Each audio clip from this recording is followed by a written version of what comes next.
रोशनी ACPIT के छात्र, आज मुझे यहाँ आप सभी के सामने नारी सशक्तिकरण जैसे महत्वपूर्ण विषय पर अपने विचार व्यक्त करने और कविता को प्रस्तुत करने की अवसर मिला है।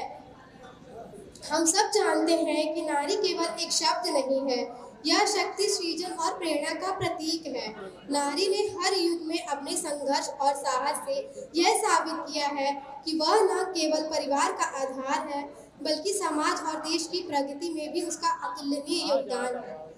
नारी जो सिर्फ एक शरीर नहीं है, एक सोच है। नारी जो केवल घर की दीवारों तक सीमित नहीं, बल्कि वो आकाश की ऊंचाइयों को छूने का हौसला रखती है। अब मैं अपनी कविता की शुरुआत करती हूँ। मैं बेटी हूँ, मैं नारी हूँ और मैं ही द्रौपदी हूँ, पर पुरुषों की इस दुनिया ने मुझे कैसी नियति दिखलाई है।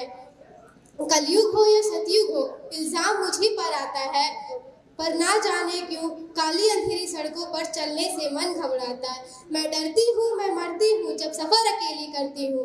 अरे ना जाने ये कैसा साया है, फिर उन अंधेरी रातों में दो बाहों ने मुझे खींच लिया। एक ने मुंह पे हाथ रखा तो दूसरी ने आंचल खींच लिया, फिर मर्यादा की सीमाओं को तार तार कर डाला।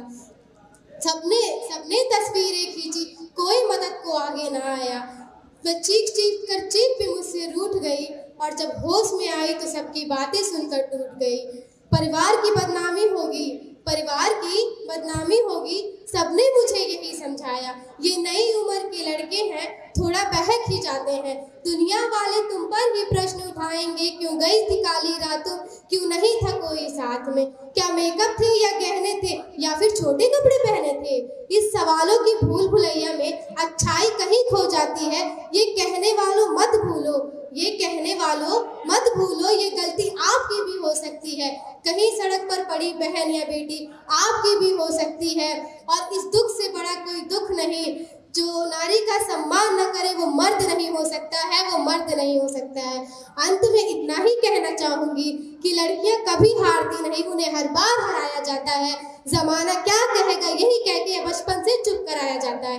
धन्यवाद।